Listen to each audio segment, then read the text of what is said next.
I'm Max Dalton, and in this video, I'll show you how to make all of your past transactions private in the Venmo app on your Android device. Step 1. Open the Venmo app on your Android device and then tap Me in the menu on the home screen. Step 2. Tap the settings icon at the top of this screen. You'll land on the settings screen. Step 3. Navigate to the Preferences section and then tap Privacy. A list of privacy options are shown.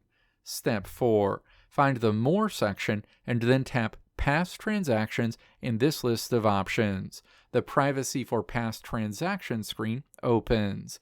Step 5. Tap Change All to Private. A window pops up asking if you're sure you want to change the privacy for your past transactions to be private. Step 6. Tap Change to Private. That window will close and you'll see a note that you've successfully updated all of your past transactions.